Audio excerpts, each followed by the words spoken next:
ਕੁਝ ਅਧਿਆਪਕਾਂ ਦੇ ਵੱਲੋਂ ਮੁੜ ਧਰਨਾ ਲਗਾ ਲਿਆ ਹੈ। ਦੱਸ ਦਈਏ 180 ਈਟੀਟੀ ਅਧਿਆਪਕਾਂ ਨੇ ਧਰਨਾ प्रदर्शन किया है ते जिस नूं लैके सरकारी रियायत सिक्ख्या मंत्री दे सरकारी रियायत से धरना दिता है ते अपनी मंगां कुछ रखियां ने ते जिस नूं लैके लगातार चर्चा छिड़ी हुई है। दस दिए कि धरने नूं लैके जिहड़ा इस गल नूं लैके पुलिस प्रशासन अते अध्यापकों का आमो सामना हो रहा है ते कुछ तस्वीरां जिहड़ियां सामने आईयां ने अते उत्थे ही दस्सिया जा रहा है कि कुछ मंगां नूं लैके जिहड़ा धरना लगाया गया है ते सिक्ख्या मंत्री हरजोत बैंस दे सरकारी रिहायश दे बाहर धरना लग्या होया। हमारा मुद्दा बस यही है, हम 180 ईटीटी अध्यापक हैं जिनका 2016 में एक ही भर्ती पे रिक्रूटमेंट हुआ था, जिसमें से 180 को बिना किसी कारण के हमें अलग कर दिया गया। हमारा बल्कि 5 साल का जो हमारा पीरियड था उसको ख़त्म कर रहे हैं। और पिछले 8 साल से हम कभी इस सरकार पे कभी दूसरी सरकार में धक्के खा रहे हैं। पिछले 1 साल पहले हमें खुद शिक्षा मंत्री हरजोत सिंह बैंस जी ने कहा था कि आपका जो मुद्दा है बिल्कुल जेन्युइन है, आपकी मांगे जो है बिल्कुल जायज़ है, तो उसका हल हम कर देंगे, हमें बस थोड़ा सा समय दिया जाए। पर पिछले 1 साल से उन्होंने हमें यह भी कहा था कि आपकी तरफ से कोई भी प्रदर्शन वगैरह नहीं होना चाहिए, और हमने बिल्कुल वैसा ही किया। बट हमारा कोई हल नहीं हो रहा। ये कह रहे हैं कि आपका काम चल रहा है, बट उसका कोई हमें रिजल्ट मिल नहीं रहा।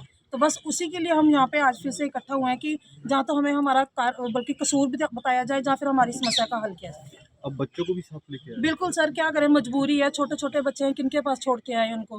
कोई गुरदासपुर से आ रहा है, कोई पठानकोट से, बिल्कुल बल्कि स्टेट के एंड आखिरी ज़िले से आ रहा है। बट हमारी मजबूरी है कि हमें उनको अपने साथ लेके इतनी सर्दी में भी साथ में आना पड़ रहा है। कुछ अध्यापकों के ਵੱਲੋਂ ਮੁੜ ਧਰਨਾ लगा लिया है। दस दिए 180 ईटीटी अध्यापकों ने धरना प्रदर्शन किया है ते जिस नूं लैके सरकारी रियायत सिक्ख्या मंत्री दे सरकारी रियायत से धरना दिता है ते अपनी मंगां कुछ रखियां ने ते जिस नूं लैके लगातार चर्चा छिड़ी हुई है। दस दिए कि धरने नूं लैके जिहड़ा इस गल नूं लैके पुलिस प्रशासन अते अध्यापकों का आमो सामना हो रहा है ते कुछ तस्वीरां जिहड़ियां सामने आईयां ने अते उत्थे ही दस्सिया जा रहा है कि कुछ मंगां नूं लैके जिहड़ा धरना लगाया गया है ते सिक्ख्या मंत्री हरजोत बैंस दे सरकारी रिहायश दे बाहर धरना लग्या होया। हमारा मुद्दा बस यही है, हम 180 ईटीटी अध्यापक हैं जिनका 2016 में एक ही भर्ती पे रिक्रूटमेंट हुआ था, जिसमें से 180 को बिना किसी कारण के हमें अलग कर दिया गया। हमारा बल्कि 5 साल का जो हमारा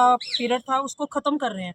और पिछले 8 साल से हम कभी इस सरकार पे कभी दूसरी सरकार में धक्के खा रहे हैं। पिछले 1 साल पहले हमें खुद शिक्षा मंत्री हरजोत सिंह बैंस जी ने कहा था कि आपका जो मुद्दा है बिल्कुल जेन्युइन है, आपकी मांगे जो है बिल्कुल जायज़ है, तो उसका हल हम कर देंगे, हमें बस थोड़ा सा समय दिया जाए। पर पिछले 1 साल से उन्होंने हमें यह भी कहा था कि आपकी तरफ से कोई भी प्रदर्शन वगैरह नहीं होना चाहिए, और हमने बिल्कुल वैसा ही किया। बट हमारा कोई हल नहीं हो रहा। ये कह रहे हैं कि आपका काम चल रहा है, बट उसका कोई हमें रिजल्ट मिल नहीं रहा। तो बस उसी के लिए हम यहाँ पे आज फिर से इकट्ठा हुए हैं कि जहाँ तो हमें हमारा बल्कि कसूर भी बताया जाए, जहाँ फिर हमारी समस्या का हल किया जाए। अब बच्चों को भी साथ लेके आए? बिल्कुल सर, क्या करें, मजबूरी है। छोटे छोटे बच्चे हैं, किनके पास छोड़ के आए उनको? कोई गुरदासपुर से आ रहा है, कोई पठानकोट से, बिल्कुल बल्कि स्टेट के एंड आखिरी ज़िले से आ रहा है। बट हमारी मजबूरी है कि हमें उनको अपने साथ लेके इतनी सर्दी में भी साथ में आना पड़ रहा है।